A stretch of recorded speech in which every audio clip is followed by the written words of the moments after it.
ಶ್ರೀ ಗುರುಭ್ಯೋ ನಮಃ. ಹರೇ ಶ್ರೀನಿವಾಸ. ಶ್ರೀ ಗುರು ರಾಘವೇಂದ್ರಾಯ ನಮಃ. ಶ್ರೀ ಸತ್ಯಾತ್ಮತೀರ್ಥ ಗುರುಭ್ಯೋ ನಮಃ. ಶ್ರೀ ಜಗನ್ನಾಥ ದಾಸ ಗುರುಭ್ಯೋ ನಮಃ. ಎಲ್ಲರಿಗೂ ನಮಸ್ಕಾರ. ಅಧಿಕ ಮಾಸದ ನಿಮಿತ್ತವಾಗಿ ದಿನನಿತ್ಯ ಒಂದು ಸಂಧಿಯ ಒಂದು ಸಾರಾಂಶವನ್ನು ನೋಡ್ತಾ ಇದ್ವಿ. ಸಂಕ್ಷಿಪ್ತವಾಗಿದ್ದರೂ ಕೂಡ ಸರ್ವಸಾಧಾರಣವಾಗಿ ಎಲ್ಲ ವಿಷಯವನ್ನು ಕವರ್ ಮಾಡೋಕ್ಕೆ ಪ್ರಯತ್ನ ಮಾಡಿದ್ದೀವಿ. ಇದು ಗುರುಗಳ ವಿಶೇಷವಾದಂಥ ಅನುಗ್ರಹದಿಂದನೇ ಆಗಿದ್ದಂಥ ಇದು ಕಾರ್ಯ. ಇವತ್ತು ಫಲಸ್ತುತಿಯನ್ನು ನೋಡೋಣ. ಇದು ಗ್ರಂಥ ಒಂದು ಎಷ್ಟು ಶ್ರೇಷ್ಠವಾಗಿದೆ ಅನ್ನೋದನ್ನು ನಮಗೆ ಒಂದು ಅರಿವು ಆಗಲಿ ಅಂತ ಉದ್ದೇಶದಿಂದ ಇದನ್ನು ಮಾಡಿದಂಥದ್ದು ಒಂದು ಸಂಧಿ. ಇದು ಶ್ರೀದ ವಿಠ್ಠಲ ಗೋಪಾಲ ಅಂಕಿತವಾದಂಥದ್ದು ಶ್ರೀದ ವಿಠ್ಠಲ ಗೋಪಾಲ ದಾಸರು ಮಾಡಿದಂಥದ್ದು. ಆಮೇಲೆ ಅವರು ಜಗನ್ನಾಥ ದಾಸರ ಶಿಷ್ಯಂದರು. ಪೂರ್ವ ಜನ್ಮದಲ್ಲಿ ಪ್ರಹ್ಲಾದನ ತಮ್ಮ ಅವರು ಅಲ್ಹಾದ ಅಂತ ಸಲ್ಹಾದರು ಜಗನ್ನಾಥ ದಾಸರು, ಅಲ್ಹಾದರು ಇವರು ಶ್ರೀದ ವಿಠ್ಠಲ ಗೋಪಾಲ ದಾಸರು, ಶ್ರೀದ ವಿಠ್ಠಲ ದಾಸರು. ಆಮೇಲೆ ಇವರು ಪೂರ್ವ ಜನ್ಮದಲ್ಲಿ ಪ್ರಹ್ಲಾದ ಇವರಿಗೆ ಗುರುಗಳು. ಅದಕ್ಕೆ ಇವರೆಲ್ಲರೂ ಎಲ್ಲ ತಮ್ಮರು ತಿರ್ಗಾ ಬರ್ತಾರೆ. ಅವರು ಎಲ್ಲ ಆಗ್ತಾರೆ, ಇವರು ಸೇವೆ ಮಾಡ್ತಾರೆ. ಎಲ್ಲರೂ ರಾಘವೇಂದ್ರ ಸ್ವಾಮಿಗಳ ಸೇವೆ ಮಾಡ್ತಾರೆ. ಪೂರ್ವ ಜನ್ಮದಲ್ಲಿ ಅವರು ಪ್ರಹ್ಲಾದ ರಾಜರು ಇವರೆಲ್ಲರೂ ಗುರುಗಳಾಗಿರ್ತಾರೆ. ಸೊ ಅವ್ರಿಗೆ ವಿಶೇಷವಾಗಿ ಒಂದು ಸೇವೆ ಮಾಡ್ತಾರೆ ಅಂತ. ಸೊ ಅವ್ರಿಗೆ ಅಂದರೆ ಇದನ್ನ ತಿಳ್ಕೋಬೇಕು. ನಾವು ಪೂರ್ವ ಜನ್ಮದ ಪುಣ್ಯ ಇದ್ರೇ ಮಾತ್ರ ನಮಗೆ ಇದು ಹರಿಕಥಾಂಸಾರ ಗ್ರಂಥ ಕೈಯಲ್ಲಿ ಬರುವುದಿಲ್ಲ ಅಂತ.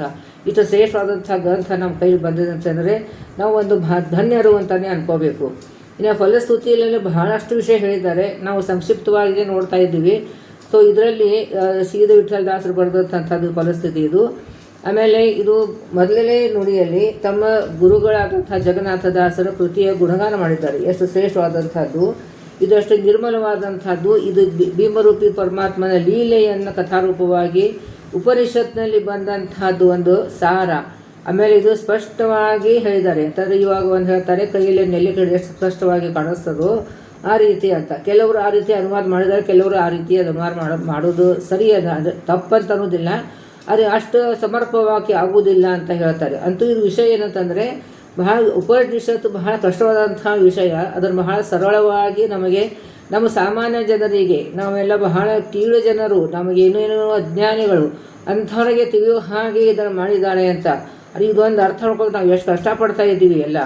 ಅದಕ್ಕೆ ಇದು ಆಮೇಲೆ ಇದರಲ್ಲಿ ಯಾವುದು ದೋಷ ಇಲ್ಲ, ಅಮಲ ಗ್ರಂಥ ಅಂದರೆ ಶುದ್ಧವಾದಂಥದ್ದು ಗ್ರಂಥ ಅಂತಲ್ಲಿ ಹೇಳ್ತಾ ಇದ್ದಾರೆ. ಆಮೇಲೆ ಇದು ಗರ್ವಿಷ್ಠ ಪಂಡಿತರು ಇದು ಮಾತ್ರ ಕನ್ನಡದ ಗ್ರಂಥ ಇದು ಅಂತ ಕೆಲವರು ಸ್ವೀಕಾರ ಮಾಡೋದಿಲ್ಲ ಅಂತ ನಿರಾಕರಿಸ್ತಾರೆ. ಅವ್ರಿಗೆ ಅಂದರೆ ನಿರಾಕಾರ ಮಾಡಿದ್ರೆ ಅಂದರೆ ಅವ್ರ ಮನಸ್ಸಿನಲ್ಲಿ ಈಗ ಮತ್ಸರದಂಥ ಕಿಚ್ಚು ಕೂತಿದೆ ಅಂತ, ಅಷ್ಟು ದ್ವೇಷ ಕೂತಿದೆ ಅವ್ರಿಗೆ ಅಂಥವ್ರಿಗೆ ಹರಿ ದೂರ ಆಗಿಬಿಡ್ತಾನೆ. ಅದಕ್ಕೆ ಇದು ಕನ್ನಡದಲ್ಲೂ ಕೂಡ ಇದು ಬಹಳ ಕಡೆ ಜಗನ್ನಾಥ ದಾಸ ಹೇಳಿದ್ದಾರೆ. ಇದು ಕನ್ನಡದಲ್ಲಿ ಇದೆ ಅಂತ ನಿರಾಕಾರ ಮಾಡಬೇಡಿ, ಇದನ್ನು ಭಗವಂತನ ಮಹಿಮೆ ಅಂತ ಸ್ವೀಕಾರ ಮಾಡಿ ಅಂತ ಹೇಳ್ತಾ ಇದ್ದಾರೆ. ಇನ್ನು ಇಂಥವರಿಗೆ ಇದು ಗ್ರಂಥ ಆಮೇಲೆ ಯಾರಿಗೆ ಇದು ಎದೆಯಲ್ಲಿ ಮತ್ಸರ ಇರ್ತದೆಯೋ ಅಂಥವರಿಗೆ ಈ ಗ್ರಂಥವನ್ನು ಉಪದೇಶ ಮಾಡಬಾರ್ದು ಅಂತ ಹೇಳಿ ಇದು ಈ ರೀತಿಯಾದಂಥ ಪದೇ ಪದೇ ಬಹಳ ಸತಿ ಹೇಳ್ತಾರೆ. ಅರಸಿಕರು ಇದು ಇಂಥವರಿಗೆ ಅರಸಿಕರು ಯಾರು ಇರ್ತಾರೆ ಅವರಿಗೆ ಇದ್ದಂಥ ಉಪದೇಶ ಮಾಡಬಾರ್ದು ಅಂತ ಹೇಳ್ತಾರೆ. ಆಮೇಲೆ ಎರಡನೇ ನುಡಿಯಲ್ಲಿ ಇದು ಭಾಮಿನಿಯ ಷಟ್ಪದಿಯಲ್ಲಿ ಇದ್ದಂಥದ್ದು ಇದು ಗ್ರಂಥ. ಇದು ತಾರತಮ್ಯದಲ್ಲಿ ಹೇಳಿದಂಥ ವಾಕ್ಯಗಳನ್ನು ಯಾಮಕ್ಕೆ ಪಠಿಸುವವರೆಗೆ ಸದಾಮ ಸುಖ, ಇಲ್ಲಿ ಸದಾಮ ಸುಖ ಅಂತ ಇಟ್ಟಿದ್ದಾರೆ. ಯಾಮಕ್ಕೆ ಅಂತಂದರೆ ನಾವು ಇಡೀ ದಿವಸದಲ್ಲಿ 8 ಯಾಮ ಅಂತ ಹೇಳ್ತಾರೆ. ಅಷ್ಟು 8 ಯಾಮದಲ್ಲಿ ಪ್ರತಿಯೊಂದು ಯಾಮದಲ್ಲಿ ಅಷ್ಟು ಅದೇ ಕನಿಷ್ಠ ಪಕ್ಷ ಈಗ ಮಾನವಿನಲ್ಲಿ ತುಂಬ ಜನ ಇದ್ದಾರಂತೆ. ಒಂದು ದಿವಸಕ್ಕೆ 3 ಸಲ ಪಾರಾಯಣ ಮಾಡ್ತಾರೆ. ನಾವು ಒಂದು ಸತಿ ಮಾಡೋದಕ್ಕೆ ಗುದ್ದಾಡ್ತೀವಿ, ಅಂಥವ್ರು 3 ಸತಿ ಪಾರಾಯಣ ಮಾಡ್ತಾರೆ ಅಂತ. ಅಂದರೆ ಅಷ್ಟು ಬಹ್ಯಾಟಾಗಿರ್ತಾರೆ, ಸರ ಅಂದುಬಿಡ್ತಾರೆ ಅವರು.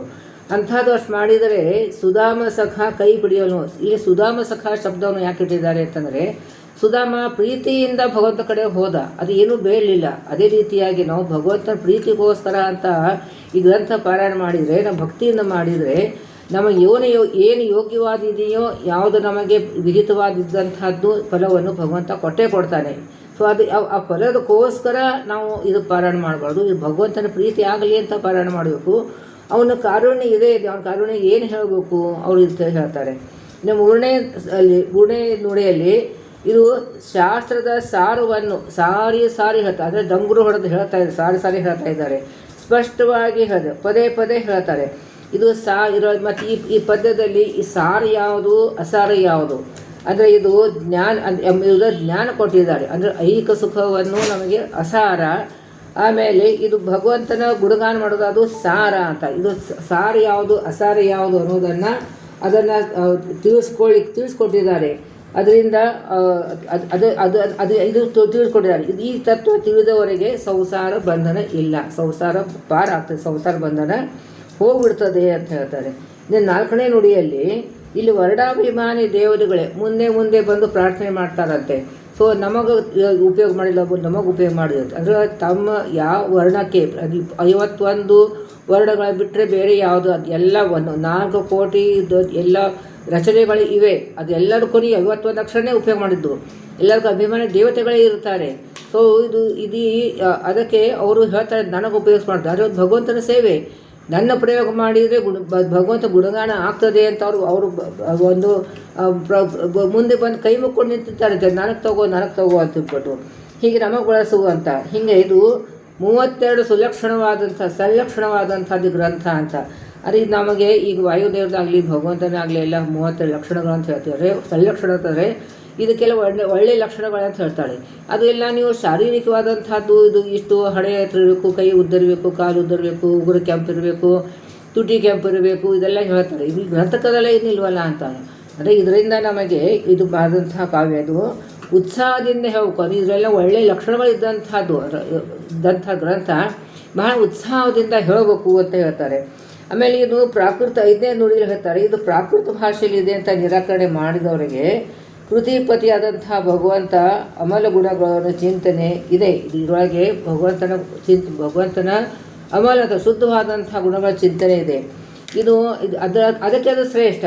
ಇದಕ್ಕೆ ಸಂಸ್ಕೃತದಲ್ಲಿ ಬೇರೆ ವಿಷಯವನ್ನು ಸಂಸ್ಕೃತದಲ್ಲಿ ಹೇಳಿದ್ರು ಕೂಡ ಭಾಷೆಗೇನು ಮಹತ್ವ ಅಲ್ಲ ಅಂತ ಹೇಳ್ತಾರೆ. ಇನ್ನು ಬೇರೆ ವಿಷಯ ಲೌಕಿಕವಾದಂಥ ವಿಷಯವನ್ನು ಸಂಸ್ಕೃತದಲ್ಲಿ ಹೇಳಿದರೆ ಏನು ಪ್ರಯೋಜನ? ಇದು ಕನ್ನಡದಲ್ಲಿ ಇದ್ದರೂ ಕೂಡ ಇದು ಭಗವಂತನ ಗುಣಗಳ ಸಾರ್ತಾವೆ. ಅದಕ್ಕೆ ಈ ಗ್ರಂಥ ಬಹಳ ಶ್ರೇಷ್ಠ ಆದಂಥನು ಅಂತ ಹೇಳ್ತಾ ಇದ್ದಾರೆ. ಇನ್ನು 6ನೇ ನುಡಿಯಲ್ಲಿ ಇದು ಶ್ರವಣ ಮಾಡಿದರೆ ನಮಗೆ ಆನಂದ ಸಿಗ್ತದೆ. ಆಮೇಲೆ ಇದು ಶೋಭನ ಇದೆ, ಮಂಗಳಕರವಾದಂಥದ್ದು ಇದೆ.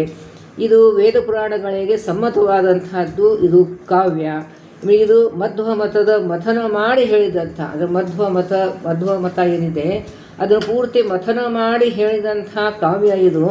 ಅದು ನಾವು ಅದರ ಸಾರವನ್ನು ಅದು ಮಹತ್ವಾದಂಥ ಪ್ರಮೇಯಗಳನ್ನು ನಮಗೆ ದಾಸರು ಕೊಟ್ಟಿದ್ದಾರೆ. ಇಲ್ಲಿ ಅದನ್ನು ನಾವು ಸ್ವೀಕಾರ ಮಾಡಬೇಕು. ಇದು ಅಧ್ಯಯನದಿಂದ ನಮಗೆ ಮೋಕ್ಷನೇ ಸಿಗುತ್ತದೆ, ಮೋಕ್ಷ ಮಾರ್ಗ. ಇಲ್ಲಿ ಎಲ್ಲ ನುಡಿಯಲ್ಲಿ ಕೂಡ ಈ ಹರಿಕಥಾನುಸಾರ ಅಧ್ಯಯನ ಮಾಡಿದರಿಂದ ಮೋಕ್ಷ ಸಿಗದೆ ಅಂತ ಎಲ್ಲೂ ಹೇಳಿಲ್ಲ. ಬರೀ ಅಧ್ಯಯನ ಮಾಡಿದ ಪ್ರಯೋಜನವಿಲ್ಲ, ಅದು ನಮ್ಮ ಆಚರಣದಲ್ಲಿ ಬರಬೇಕು. ಆ ರೀತಿಯಾಗಿ ನಾವು ನಡೀಬೇಕು, ಆ ರೀತಿಯಾದಂಥ ಅನುಸಂಧಾನ ಬರಬೇಕು, ಆ ರೀತಿಯಾದಂಥದ್ದು ಭಕ್ತಿ ನಮ್ಮ ಭಗವಂತನೇ ಬರಬೇಕು. ಅದಕ್ಕೆ ಇದು ಎಲ್ಲ ನುಡಿಯಲ್ಲಿ ಅದೇ ಹೇಳ್ತಾ ಇದ್ದಾರೆ. ಆಮೇಲೆ ಇದು 7ನೇ ನುಡಿಯಲ್ಲಿ ಇದು ಏನು ಹೇಳ್ತಾರೆ, ಇದು ದಾಸರು ಭಕ್ತಿ ಪರವಶವಾಗಿ ಹೇಳಿದಂಥ ಕಾವ್ಯ. ಶುಷ್ಕ ಪದಗಳನ್ನೇ ಇಲ್ಲ, ಅಂದರೆ ಏನೋ ಒಣ ಹರಟೆ ಹೊಡೆದಿಲ್ಲ ಇದರಲ್ಲಿ. ನಾವೆಲ್ಲ ಒಂದು 4 ಸತಿ ಪೂರ್ತಿ 5 ನಿಮಿಷ ಕೂತ್ರೆ ಒಣ ಹರಟೆ, ಅವ್ರಿಗೆ ಕೆತ್ತೆ ಬಜ್ಜಿ ಕಾರಬಾರ ಅಂತ ಹೇಳ್ತೀವಿ ನಾವು ವಿಜಯಪುರ ಕನ್ನಡದಲ್ಲಿ. ಊರು ಸಾಬ್ರಿ ಅಂತ ಹೇಳ್ತೀವಿ. ಊರು ಸಾಬ್ರಿ ಯಾಕೆ ಬೇಕು ನಮಗಂತ ಅದೆಲ್ಲ ಮಾಡ್ತೀವಿ. ಅದು ಆ ರೀತಿಯಾದಂಥದ್ದು ವ್ಯರ್ಥವಾದಂಥ ಶಬ್ದ ಯಾವುದೂ ಇಟ್ಟಿಲ್ಲ, ಎಲ್ಲ ಭಗವಂತನ ಗುಣಗಳನ್ನೇ ಮಾಡಿದ್ದಾರೆ ಅಂತ. ಇದರ ಅಧ್ಯಯನ ಆಚರಣೆ ಅನುಸಂಧಾನ ಇದ್ದರೆ ಇದು ಜೀವನ್ಮುಕ್ತವನ್ನು ಮಾಡ್ತದೆ ಅಂತ. ಅದು ಜೀವನ್ಮುಕ್ತ ಅಂತ ಶಬ್ದವನ್ನು ಇಟ್ಟಿದ್ದಾರೆ. ಜೀವನ್ಮುಕ್ತ ಅಂತಂದ್ರೇನು? ಅಪರೋಕ್ಷ ಜ್ಞಾನ ಆಗಿರ್ತದೆ ಅಂತ. ಅದಕ್ಕೆ ಇಲ್ಲಿ ಅಪರೋಕ್ಷ ಜ್ಞಾನ ಆಗೋಕ್ಕೆ ಸಹಾಯಕಾರವಾದಂಥ ಇದು ಗ್ರಂಥ. ಅದರಿಂದ ಅಪರೋಕ್ಷ ಜ್ಞಾನ ಆಯ್ತಾರೆ ಮೋಕ್ಷ ಸಿಗ್ತದೆ, ಮುಂದೆ ತಿರುಗಾದ ನಮಗೆ ಸಾಧನೆ ಇರ್ತದೆ. ಸೊ ಇದು ಅಪರೋಕ್ಷ ಜ್ಞಾನ ಆಗೋಕ್ಕೆ ನಮಗೆ ಸಹಾಯ ಆಗ್ತದೆ ಅಂತ ಹೇಳ್ತಾರೆ. ಆಮೇಲೆ 8ನೇ ನುಡಿಯಲ್ಲಿ ಇದು ಈ ವಾಕ್ಯ ಮಧ್ವ ಸಮ್ಮತವಾದಂಥದ್ದು, ಇದು ಅಗ್ನಿ ದ್ವೇಷಿಗಳಿಗೆ ಇದನ್ನು ಹೇಳಬಾರ್ದು ಅಂತ ಹೇಳ್ತಾರೆ. ಆಮೇಲೆ 9ನೇ ನುಡಿಯಲ್ಲಿ ಇದು ಬರೀ ಪ್ರಾಸ, ದೀರ್ಘ, ರಾಸ, ಷಟ್ಪದಿಗೆ ಮಾತ್ರ ಸೀಮಿತವಾದಂಥದ್ದು ಇಲ್ಲ. ಇದೆಲ್ಲ ಇದು ಉಪದೇಶಗಮ್ಯವೂ ಇದೆ. ಅಂದರೆ ಇದನ್ನು ತಿಳ್ಕೊಂಡು ಇನ್ನೊಬ್ಬರಿಗೆ ಉಪದೇಶ ಮಾಡುವಂಥದ್ದು. ಅದಕ್ಕೆ ಮೊದಲನೇ ಮಂಗಳಾಚರಣೆಯಲ್ಲಿ ಮೊದಲೇ ಪಲ್ಲುವಿನಲ್ಲಿ ಹೇಳ್ಬಿಟ್ಟರೆ ಆದರದಿ ಕೇಳುವುದು ಅಂತ ಹೇಳಿದೆ. ಕೇಳುವುದು ಅಂತಂದ್ರೇನು? ಇದು ಉಪದೇಶ ಆಗಬೇಕು. ನಾವು ಸುಮ್ಮನೆ ನಮ್ಮಷ್ಟಕ್ಕೆ ನಾವೇ ಸೆಲ್ಫ್ ಸ್ಟಡಿ ಮಾಡಿದರೆ ಆಗ್ತದೆ ಅಂತೆಲ್ಲ. ಅಷ್ಟು ಶ್ರೇಷ್ಠವಾದಂಥದ್ದು ಪ್ರಮೇಯಗಳಿದ್ದಂಥದ್ದು. ನಾವು ಸೆಲ್ಫ್ ಸ್ಟಡಿ ಮಾಡೋಕ್ಕೆ ಹೋದರೆ ಅದರಿಂದ ನಮಗೆ ಅಪಾರ್ಥನೆ ಆಗ್ತದೆ, ಏನೇನೋ ಬೇರೆ ಬೇರೆ ಅರ್ಥ ಮಾಡ್ಕೊಂಡ್ಬಿಡ್ತೀವಿ ನಾವು. ಅದಕ್ಕೆ ಇದನ್ನು ಉಪದೇಶಗಮ್ಯವಾದ ಇದೆ ಅಂತ ಹೇಳ್ತಾರೆ. ಇನ್ನು 10ನೇ ನುಡಿಯಲ್ಲಿ ವೇದಶಾಸ್ತ್ರ ಸಂಬಂಧವಾದಂಥ ಒಳ ಅರ್ಥಗಳನ್ನು ಗುರುದ್ವಾರ ಕೇಳಬೇಕು ಅಂತ. ಒಳ ಅರ್ಥ ಅಂತಾರೆ ಈ ಈ ನಾವು ಹರಿಕಥಾಂಸಾರ ಅರ್ಥ ಹೇಳುವಾಗ ತುಂಬ ಸಲ ಹೇಳಿದ್ದೇನೆ. ಮೇಲ್ನೋಟಕ್ಕೆ ಈ ಶಬ್ದ ನೋಡಿದರೆ ಈ ರೀತಿಯ ಅರ್ಥ ಆಗ್ತದೆ, ಆದರೆ ನಿಜವಾದಂಥ ಒಳ ಅರ್ಥ ಹೀಗೆ ಇದೆ ಅಂತ ತುಂಬ ಕಡೆ ಬರ್ತದೆ. ಅದಕ್ಕೆ ನಾವು ಗುರುಗಳ ದ್ವಾರ ನಾವು ಇದನ್ನು ಅಧ್ಯಯನ ಮಾಡಬೇಕು, ಪಾಠವನ್ನು ಕೇಳಬೇಕು, ಕೇಳ್ಕೊಂಬಿಟ್ಟು ಆಮೇಲೆ ಹೇಳಬೇಕು. ಸೆಲ್ಫ್ ಸ್ಟಡಿ ಮಾಡಬಾರ್ದು ಸ್ಪಷ್ಟವಾಗಿ ಹೇಳ್ತಾ ಇದ್ದಾರೆ. ಆಮೇಲೆ ಇದು ಆನಂದ, ಇದರಿಂದ ನಮಗೆ ಆನಂದ ಆಗ್ತದೆ. ಆಮೇಲೆ ಇದರಿಂದ ಶಬ್ದ ಇಟ್ಟಿದ್ದಾರೆ, ಆನಂದಾಶ್ರಯ ಬರುವುದು ಅಂತ ಹೇಳಿದ್ದಾರೆ. ಬಲ್ಲವರಿಗೆ ಆನಂದ ಆಶ್ರಯಗಳು ಮಳೆಗರೆಸಿ ಮೈ ಮರೆಸುವ ಚಮತ್ಕೃತಿಯ ಅಂತ ಹೇಳಿದ್ದಾರೆ. ಅಂದರೆ ಈ ಗ್ರಂಥದಲ್ಲಿ ಎಷ್ಟೆಷ್ಟು ಸುಂದರವಾದಂತಹ ಪ್ರಮೇಯಗಳು ಇಟ್ಟಿದ್ದಾರಪ್ಪ ಅಂತ ನಾವು ವಿಚಾರ ಮಾಡ್ಕೊಳ್ತೀವಿ. ಅದರ ಅನುಭವಕ್ಕೆ ತಂದರೆ ಆನಂದಾಶ್ರಗಳು ಬರ್ತೇವೆ, ಅಷ್ಟು ಆನಂದ ಆಗ್ತದೆ ಅಂತ ನಮಗೆ. ಇದು ಗ್ರಂಥ ಎಷ್ಟು ಶ್ರೇಷ್ಠವಾದಂಥ ಗ್ರಂಥ. ಇದರಲ್ಲಿ ಇಷ್ಟೆಲ್ಲ ಪ್ರಮೇಯಗಳು ಇಟ್ಟಿದ್ದಾರೆ. ಭಗವಂತನ ಇಷ್ಟಿಷ್ಟು ಗುಣಗಳು, ಭಗವಂತನ ಮಹಿಮೆ ಎಷ್ಟು ಇದೆ, ಭಗವಂತನ ಉಪಕಾರ ಬರ್ತದೆ ನಮಗೆ, ಭಗವಂತನ ಉಪಕಾರ ಸ್ಮರಣೆ ಬರ್ತದೆ. ಅದರಿಂದ ನಮ್ಮ ಭಕ್ತಿ ಹೆಚ್ಚಾಗ್ತದೆ. ಅದರಿಂದ ನಮಗೆ ಬಹಳ ಆನಂದ ಆದರೂ ಕೂಡ ನಮ್ಮ ಕಣ್ಣೀರು ಬರ್ತದಂತೆ. ಅಂದರೆ ಕಣ್ಣೀರು ಬಂದರೆ ಅದು ತಣ್ಣಗಿರ್ತದೆ. ಅಂದರೆ ಆನಂದದಿಂದ ಬಂದಂಥ ಕಣ್ಣೀರು ಅದು ತಣ್ಣಗಿರ್ತದಂತೆ. ಸಿಟ್ಟದಿಂದ ಅಥವಾ ದುಃಖದಿಂದ ಬಂದಂಥ ಬಿಸಿ ಇರ್ತದಂತೆ. ಸೊ ಅಷ್ಟು ಸಂತೋಷದಿಂದ ನಾವು ಭಕ್ತಿ ಉಕ್ಕಿರೆ ಬಂದು ಕಣ್ಣು ನೀರು ಬರ್ತದೆ. ಅಷ್ಟು ಸುಂದರವಾದಂಥ, ನಾವು ಇನ್ನೂ ಬಹಳ ದುಃಖ ಆಗ್ತದೆ ನನಗೆ, ಆ ಲೆವೆಲ್ಗೆ ನಾವು ಇನ್ನೂ ಬಂದೇ ಇಲ್ಲ. ಬರೀ ಅದ್ರ ಬಾಯ್ಪಾಠ ಮಾಡೋದು, ಬರೆಯೋದು, ಹೇಳೋದು, ಕೇಳೋದು, ಇದರಲ್ಲೇ ಇದ್ದೀವಿ ನಾವು. ಅದನ್ನು ನಾವು ಅನುಭವಕ್ಕೆ ತರ್ಕೋಬೇಕು, ಅನುಭವಕ್ಕೆ ಬರಬೇಕು. ಹೌದು, ಈ ಪ್ರಮೇಯ ಹೇಳಿದ್ದಾರೆ, ಈ ತತ್ವವನ್ನು ಹೇಳಿದ್ದಾರೆ, ನಾವು ಹೇಗಿರಬೇಕು ಇದನ್ನು ಹತ್ಕೊಂಡು ಭಗವಂತನ ಮಹಿಮೆ ಎಷ್ಟಿದೆಯಪ್ಪ, ಇದರಲ್ಲಿ ಎಷ್ಟು ನಮಗೆ ಉಪಕಾರ ಮಾಡಿದ್ದಾನೆ ಅಂತ ಬರಬೇಕು. ಅಷ್ಟು ಲೆವೆಲಿಗೆ ನಾವು ಏರಬೇಕು ಅಂತ ಇಲ್ಲಿ ಸಂದೇಶ ಕೊಡ್ತಾ ಇದ್ದಾರೆ. ಆಮೇಲೆ ಇದು ಗುರುಗಳ ದ್ವಾರ ಗೋಚರ ಆಗ್ತದೆ, ಆಗೋದಿಲ್ಲ ಅಂತ. ಆಮೇಲೆ ಇದು ನಿತ್ಯವಾಗಿ 11ನೇ ನುಡಿಯವಲ್ಲಿ ನಿತ್ಯವಾಗಿ ಯಾವಾಗಲೂ ಸ್ಥಿರ ಮನಸ್ಕರದಿಂದ, ಅಂದರೆ ಒಂದು ಪೂರ್ತಿ ಫೋಕಸ್ ಮಾಡಿ, ಸುಮ್ಮನೆ ನಾವು ಏನೋ ಗಡಗಡ ಅಂದ್ಕೊಂಡು ಹೋದರೆ ಪ್ರಯೋಜನವಿಲ್ಲ. ಈಗ ನಾವೇ ಸ್ವತಃ ಹೇಳ್ತೀವಿ, ನಮಗೆಲ್ಲ ಕೂತ್ಕೊಂಡು ಆಗೋದಿಲ್ಲ. ಅಡುಗೆ ಮಾಡ್ತಾ ಹರಿಕಥಾಂಸಾರ ಹೇಳ್ಕೊಂಡು ಅಡುಗೆ ಮಾಡ್ತೀವಿ, ಅದು ಬಹಳ ಶ್ರೇಷ್ಠ. ಅನ್ನ ಶುದ್ಧ. ಈಗ ಹರಿಕಥಾಂಸಾರ ಅಂಥ ಅಲ್ಲಿ ಇಲ್ಲೆಲ್ಲ ದೇವತೆಗಳು ಕೂತಿದ್ದಾರೆ, ಆ ದೇವತೆಗಳು ಬಂದು ಅನ್ನದೇ ಸೇರ್ಕೋತಾರೆ. ಅದರಿಂದ ಅದು ಅಷ್ಟು ಶುದ್ಧವಾದಂಥ ಅನ್ನ. ಆ ಶುದ್ಧವಾದಂಥ ಅನ್ನ ನಾವು ತಿಂದರೆ ನಮ್ಮ ಮನಸ್ಸು ಶುದ್ಧ ಆಗ್ತದೆ. ಅದರಿಂದ ನಮಗೆ ಸಾಧನೆಗಳ ಹೆಚ್ಚಾಗ್ತದೆ ಅಂತ ಅದರಲ್ಲೇ ಸಂದೇಹವೂ ಇಲ್ಲ. ಅದರಲ್ಲಿ ಅನ್ನುವಾಗ ಅಲ್ಲಿ ನಮಗೆ ಅರ್ಥಸಂಧಾನ ಬರಬೇಕು, ಆ ರೀತಿಯಾಗಿ ಹೇಳಬೇಕು ಅಂತ. ಆಮೇಲೆ ದೃಢ ವಿಶ್ವಾಸದಿಂದ, ಹೌದು ಈ ಹರಿಕಥಾಂಸಾರ ಪಾರಾಯಣ ಮಾಡಿದರೆ ನನಗೆ ಭಗವಂತ ಪ್ರೀತಿ ಮಾಡ್ತಾನೆ, ನಾವು ಭಗವಂತ ನಮಗೆ ದಾಸ ಅಂತ ಸ್ವೀಕಾರ ಮಾಡ್ತಾನೆ ಅಂತಂದ ಆ ದೃಢ ಭಕ್ತಿಯಿಂದ ನಾವು ಮಾಡಬೇಕು ಅಂತ ತಿಳಿದಲೆ. ಆಮೇಲೆ ಇದರಿಂದ ಏನಾಗ್ತದೆ, ಶುದ್ಧವಾದಂಥದ್ದು ಜ್ಞಾನ ಸಂಪತ್ತು ಬರ್ತದೆ, ಹೆಚ್ಚಾಗ್ತದೆ. ಆಮೇಲೆ ಭಕ್ತರ ಎಂಬ ಕೀರ್ತಿ ಬೆಳೀತದೆ. ಹೌದಪ್ಪ ಇವ್ರು ಭಗವದ್ ಭಕ್ತರು ಇದ್ದಾರೆ ಅಂತ ತಿಳ್ಕೊಂಡು ಕೀರ್ತಿ ಬೆಳೀತದೆ. ಕೀರ್ತಿ ಏನು ಅಂತಂದರೆ ಬಹಳ ಮಹತ್ವದಲ್ಲ, ಆದರೆ ಅಷ್ಟು ನಮಗೆ ಮುಖದ ಮೇಲೆ ಒಂದು ಕಳೆಯಾಗಲಿ, ಒಂದು ನಮ್ಮ ಮಾತಿನಲ್ಲಿ, ಒಂದು ಆಚರಣೆಯಲ್ಲಿ ನಾವು ಭಗವದ್ ಭಕ್ತರನ್ನು ಕಂಡು ಬರ್ತದೆ ಅಂತ ಹೇಳ್ತಾ ಇದ್ದಾರೆ. ನಮಗೆ ಪ್ರಸಿದ್ಧಿ ಬೇಕಾಗಿಲ್ಲ, ಯಾರಿಗೆ ಭಗವಂತನಿಗೆ ಪ್ರೀತಿ ಆದರೆ ಸಾಕು. ಅಂದರೆ ಭಗವಂತನ ಪ್ರೀತಿ ಆದರೆ ತಾನಾಗಿ ಇವೆಲ್ಲ ಬಂದುಬಿಡ್ತಾವೆ ಅಂತ. ನಾವು ಬೇಕು ಬೇಡಕ್ಕೆ ಏನು ಚಾಯ್ಸ್ ಇಲ್ಲ, ತಾನಾಗಿ ಬಂದುಬಿಡ್ತದೆ ಅಂತ ಹೇಳ್ತಾರೆ. ಆಮೇಲೆ ಇದು ಭಗವಂತನ ಇದು ಅನಂತ ಜನ್ಮದ ಪಾಪಗಳನ್ನು ನಮಗೆ ಭಸ್ಮ ಮಾಡಿಬಿಡ್ತಾನೆ. ಇದು ಪಠಣ ಸರಿಯಾಗಿನ ಪಠಣ ಮಾಡಿ ಹರಿಕಥಾಂಸಾರ ಸತತವಾಗಿ ಪಠಣ ಪಾರಾಯಣ ಮಾಡಿದರೆ ಆಗ್ತದೆ ಅಂತ. ಆಮೇಲೆ ಇದು 12ನೇ ನುಡಿ ಹೇಳ್ತಾರೆ, ಜ್ಞಾನಿಗಳ ಗುಂಪಿನಲ್ಲಿ ಆದರಣೀಯವಾಗಿ ಇರುತ್ತಾರೆ ಅಂತ.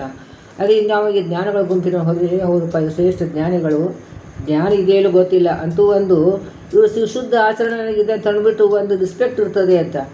ಆ ರಿಸ್ಪೆಕ್ಟು ನನಗೆ ಅಂತ ನಾವು ಸರ್ವಥಾ ತಿಳ್ಕೋಬಾರ್ದು.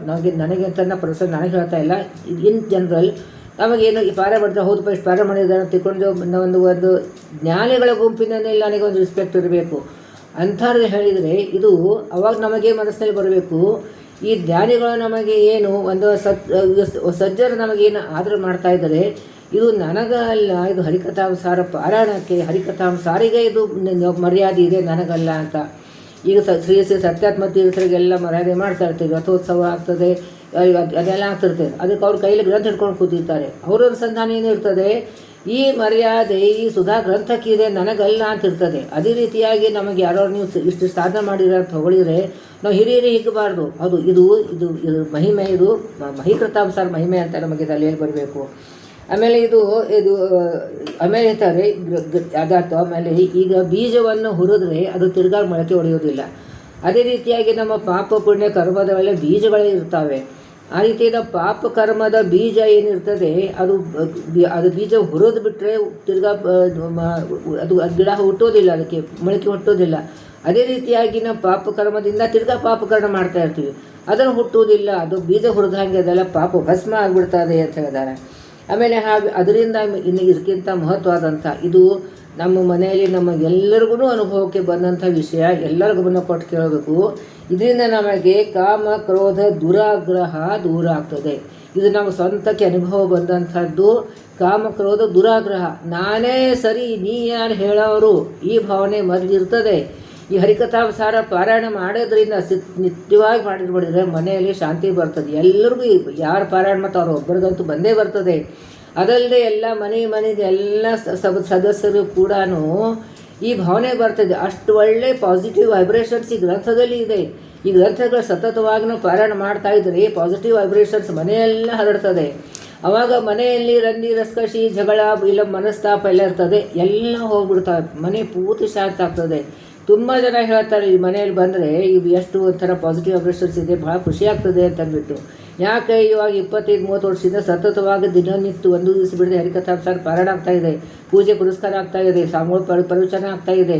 ಇಷ್ಟೆಲ್ಲ ಅದರದ್ದೆಲ್ಲ ವೈಬ್ರೇಷನ್ಸು. ಆ ಎಲ್ಲ ವೈಬ್ರೇಷನ್ಸ್ದಿಂದ ಇಡೀ ಮನೆಯೇ ಶಾಂತ ಆಗ್ತದೆ. ಮನೆ ಅಷ್ಟೇ ಇಲ್ಲ, ಹರಿಕಥಾಂಸಾಲ ಬರ್ತದೆ. ಯಾರ ಮನೆಯಲ್ಲಿ ಸಾಲಿಗ್ರಾಮ ಇದೆ, ಸತತವಾಗಿ ಪಠಣ ನಡೀತಾ ಇರ್ತದೆ, ಅಲ್ಲಿ 2 ಕಿಲೋಮೀಟರ್ ಕ್ಷೇತ್ರ ಆಗಿಬಿಡ್ತದೆ ಅಂತ ಅದು ಹೇಳ್ತಾರೆ. ಹಾಗೆ ಈ ಹರಿಕಥಾಂಸಾರ ಒಂದು ದಿನನಿತ್ಯ ಪಾರಾಯಣ ಮಾಡೋರ ಮನೆ ಒಂದು ಕ್ಷೇತ್ರ ಆಗಿಬಿಡ್ತದೆ ಅಂತ ಹೇಳ್ತಾರೆ. ಇನ್ನೇನು 13ನೇ ನುಡಿಯುವಲ್ಲಿ ಇಲ್ಲಿ ವ್ಯಾಸರಾಜರಿಗೆ 1,00,000 ಶಿಷ್ಯರಿದ್ರಂತೆ ಅಂಥವ್ರದ್ದು. ಆಮೇಲೆ ಕನಕದಾಸರು, ಪುರಂದರದಾಸರು ಮುಂತಾದ ಎಲ್ಲ ಅನೇಕ ಅಪರೋಕ್ಷ ಜ್ಞಾನಿಗಳದು ಅನುಗ್ರಹದಿಂದ ನಾನು ಇದು ಗ್ರಂಥ ಬರೆದಿದ್ದೀನಿ ಅಂತ ಜಗನ್ನಾಥ ದಾಸ ಹೇಳ್ತಾರೆ.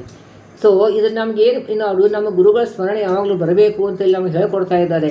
ಸೊ ನಮಗೆ ಡೈರೆಕ್ಟಾಗಿ ನಮಗೆ ಒಬ್ಬರೇ ಅಥವಾ ಇಬ್ಬರು ಗುರುಗಳು ಇರ್ತಾರೆ, ಅವ್ರ ಪಾಠಗಳಿರ್ತಾರೆ. ಆದರೆ ಇವರೆಲ್ಲರೂ ಅಪರೋಕ್ಷ ಜ್ಞಾನಿಗಳು. ಅವ್ರ ಗ್ರಂಥಗಳನ್ನು ಓದಿ ನಮಗೆ ಜ್ಞಾನ ಗಳಿಸಿರ್ತೀವಿ, ಅಥವಾ ಅವ್ರು ಬರೆದಂಥ ಗ್ರಂಥಗಳು ಯಾಕಂದ್ರೆ ಹೇಳಿಸಿರ್ತೀವಿ, ಅದರಿಂದ ಜ್ಞಾನ ಬಂದಿರ್ತದೆ. ಸೊ ಈ ಎಲ್ಲ ಗುರುಗಳನ್ನ ನಾವು ಸ್ಮರಣೆ ಮಾಡಲೇಬೇಕು ಅಂತ ಉದ್ದೇಶದಿಂದ ಹೇಳ್ತಾರೆ. ಆಮೇಲೆ ಇದು ಭಗವಂತನಿಗೆ ಅರ್ಪಣೆ ಮಾಡಬೇಕು. ಇಂಥ ಗುರುಗಳ ಸನ್ನಿಧಾನ ನಮಗೆ ಕೊಟ್ಟೆಲ್ಲಪ್ಪ, ಇಂಥ ಸಜ್ಜರ ಸಹವಾಸ ನಮಗೆ ಕೊಟ್ಟೆಲ್ಲಪ್ಪ, ಇಷ್ಟೆಲ್ಲ ಗುರುಗಳ ನಮಗೆ ದರ್ಶನ ಭಾಗ್ಯ ನಾವು ಕೊಟ್ಟೆಲ್ಲಪ್ಪ ಅಂತಂದ್ಬಿಟ್ಟು ನಾವು ಅದಕ್ಕೆಲ್ಲ ನಾವು ಸಮರ್ಪಣೆ ಮಾಡ್ತಾ ಇರಬೇಕು ಅಂತೆ.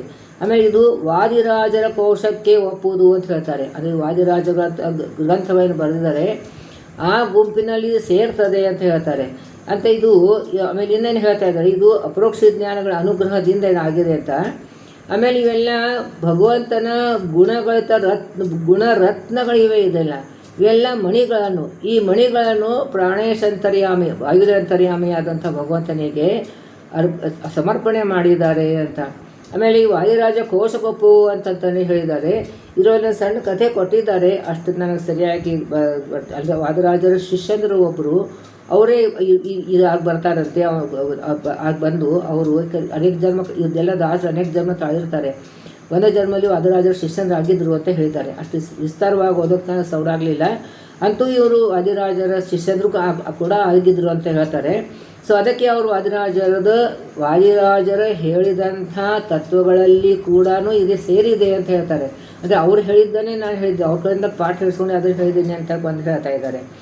ಆಮೇಲೆ ಇದು 14ನೇ ನುಡಿಯಲ್ಲಿ ಇದು ಈ ಗ್ರಂಥ ನವರಸ ಗಂಭೀರತೆಯಿಂದ ತುಂಬಿದಂಥದ್ದು. ಇದು ನವರಸ ಭಾವನೆ ಇರ್ತದೆ. ಅಂದರೆ ಕಾಮ, ಇದು ಕ್ರೋಧ ಇರ್ತದೆ, ದುಃಖ ಇರ್ತದೆ, ನಗೋದಿರ್ತದೆ, ಅಳೋದಿರ್ತದೆ, ಹರ್ಷ ಆಗ್ತದೆ, ಮತ್ತು ಉದ್ಗಾರ ತೆಗಿತೀವಿ. ಹೀಗೆಲ್ಲ 9 ರಸಗಳು ಅಂತ ಹೇಳ್ತಾರೆ.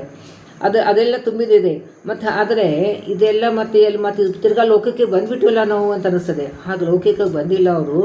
ಇದರಲ್ಲಿ ಈ ಇದೆಲ್ಲ ಒಂದ್ಸಲ ಅಗದಿ ಸಮುದ್ರದಲ್ಲಿ ರತ್ನಗಳಿರ್ತವೆ. ಆ ರತ್ನಗಳಿದ್ದಂಥದ್ದು ಈ ವಾಕ್ಯಗಳಿವೆ.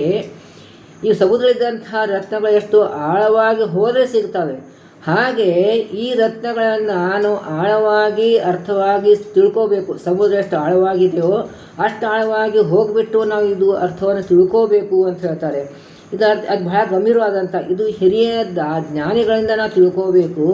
ಆಮೇಲೆ ಇವರು ಜಗನ್ನಾಥದಾಸರು ನರಸಿಂಹಾಚಾರ್ಯರ ಮಗನಾಗಿ ಹುಟ್ಟಿದ್ದಾರೆ.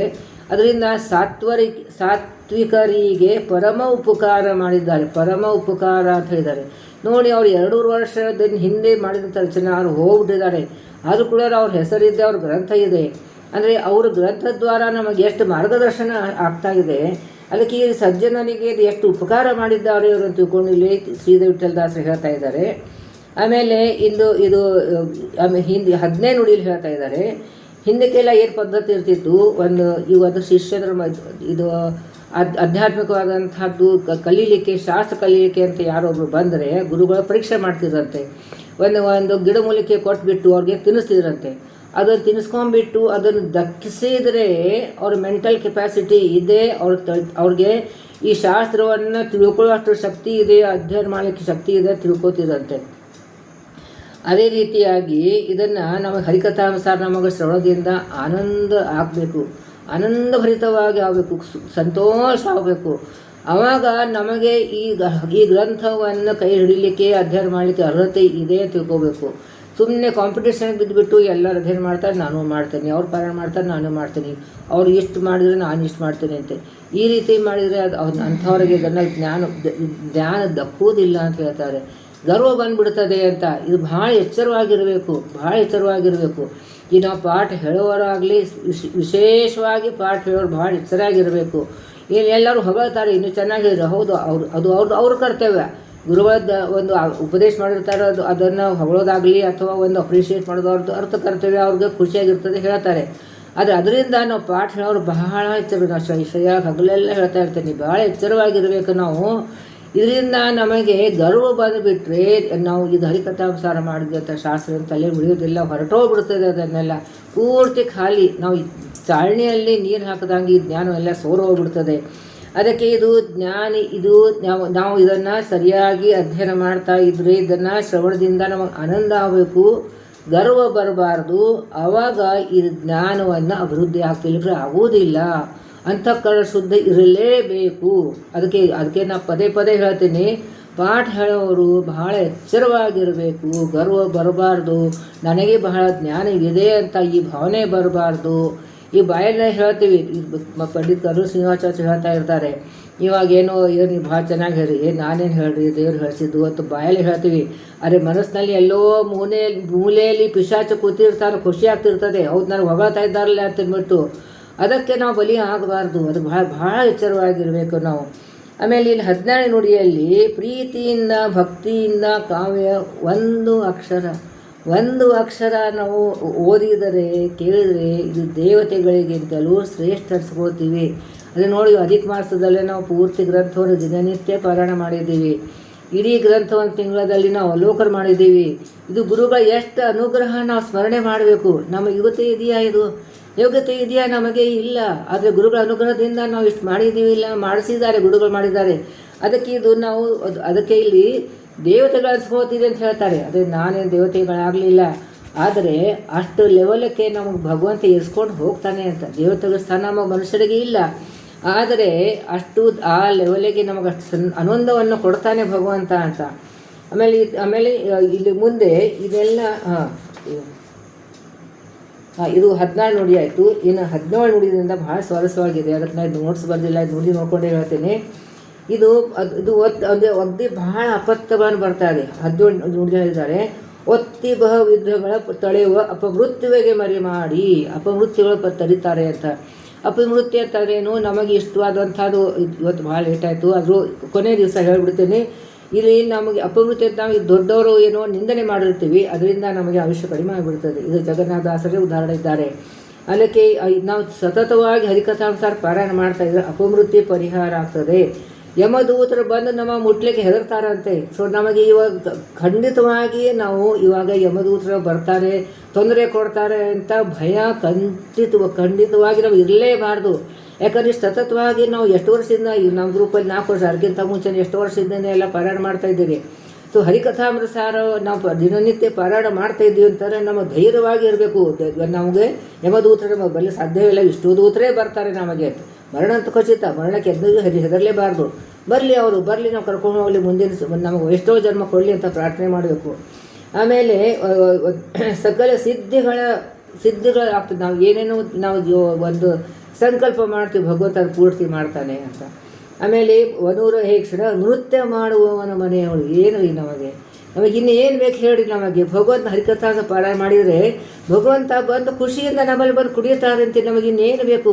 ನಮಗೇನು ವೃಂದಾವನದಲ್ಲಿ ಹೋಗ್ಲಿಕ್ಕಾಗೋದಿಲ್ಲ, ಗೋಕಲ್ಲಿ ಹೋಗೋದಿಲ್ಲ, ಭಗವಂತ ಕುಡಿದು ನೋಡಿಲ್ಲ ನಾವು. ಆದರೆ ಹರಿಕಥಾಸ ಮಾಡಿದ್ರೆ ಅವನು ಕುಡಿತಾನಂತೆ, ನಮಗೆ ಅವನು ಕಾಣಿಸೋದಿಲ್ಲ ರೀ. ನಾವು ಪಾಪಿಷ್ಠರು, ಬಹಳ ಪಾಪಿಷ್ಠರು, ನಾವು ಕಾಣಿಸೋದಿಲ್ಲ ಭಗವಂತ.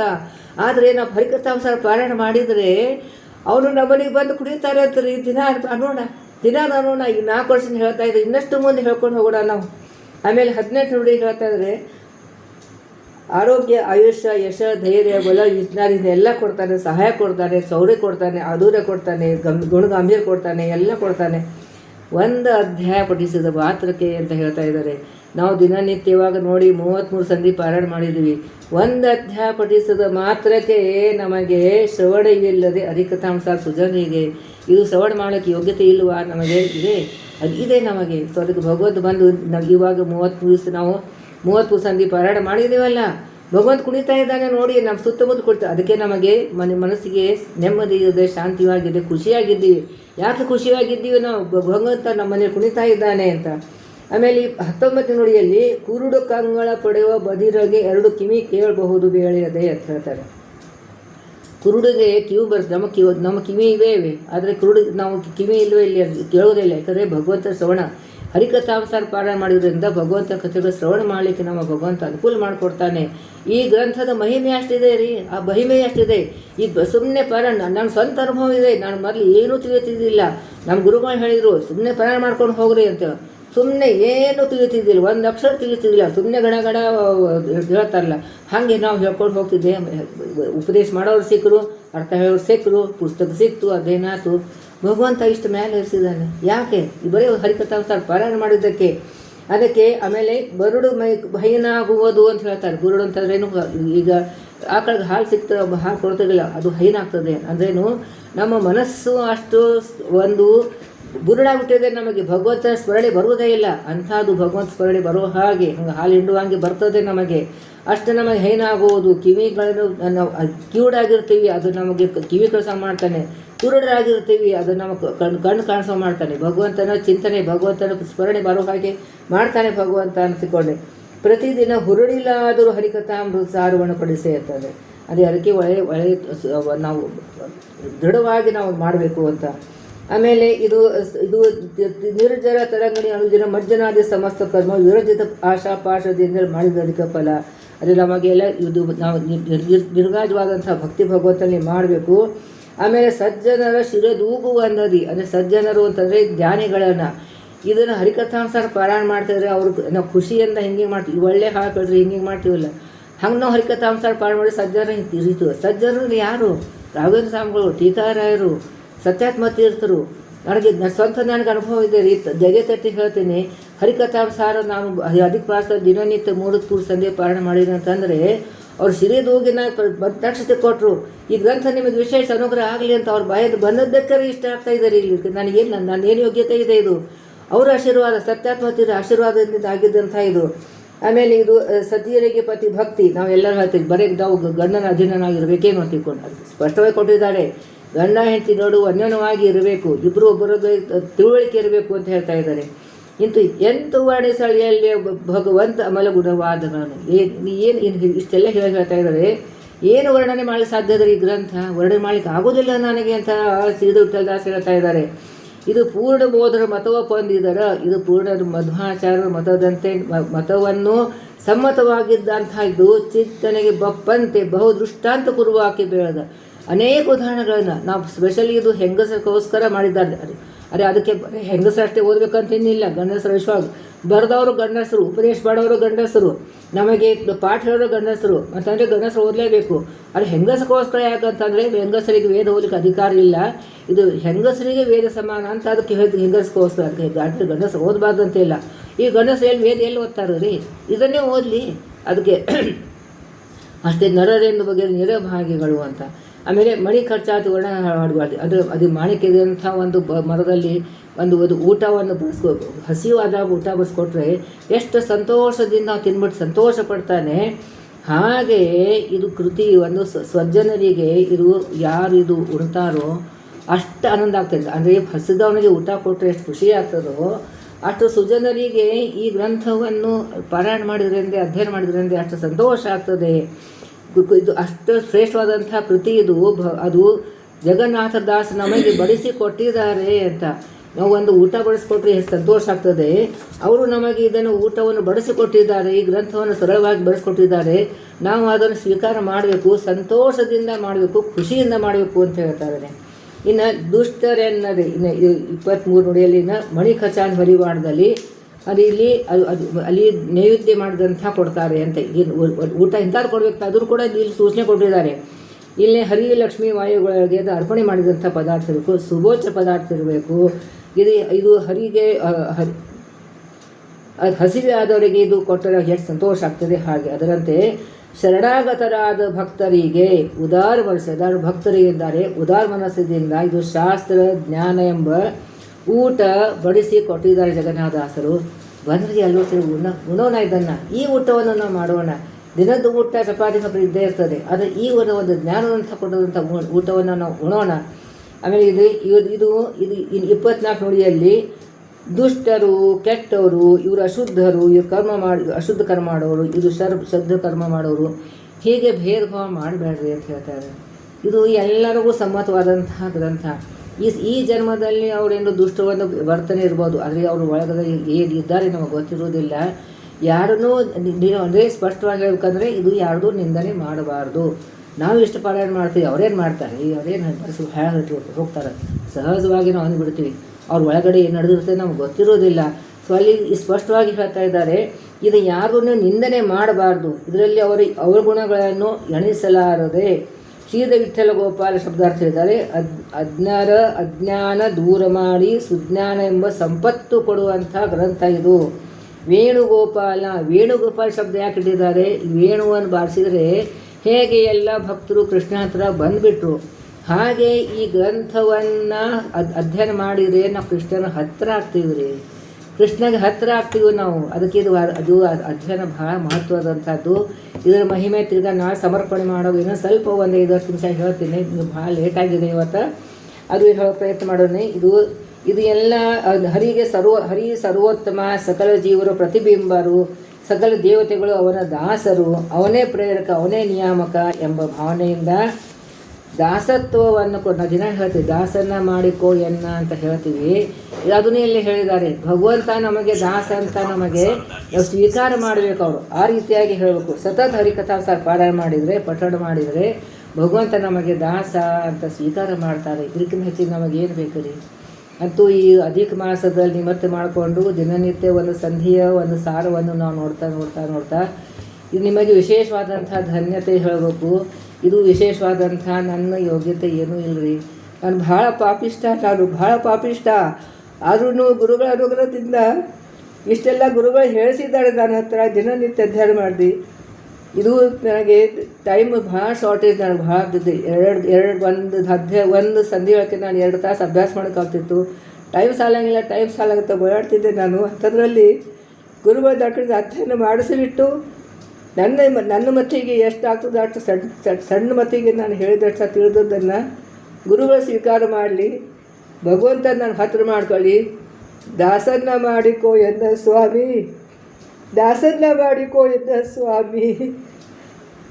ನಾಹಂ ಕರ್ತ ಹರಿಕರ್ತ, ಹರಿಪ್ರೇರಣ, ಹರಿಪ್ರೀತ್ಯರ್ಥ, ಪತಿ ಅಂತರ್ಗತ, ಗುರು ಅಂತರ್ಗತ, ತತ್ವಾಭಿಮಾನ ಏತಾಂತರ್ಗತ, ಭಾರತೀಯರ್ಮಣ ಮುಖ್ಯ ಪ್ರಾಣಾಂತರ್ಗತ, ಅನಂತಾಪತಿ ಪುರುಷೋತ್ತಮ ಭಿನ್ನ, ಮಧ್ವಾಂತರ ಶ್ರೀ ಕೃಷ್ಣಾರ್ಪಣಮಸ್ತು.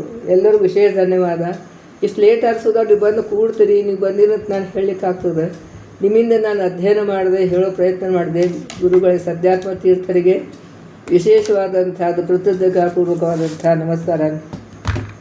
ಎಲ್ಲರಿಗೂ ಧನ್ಯವಾದ.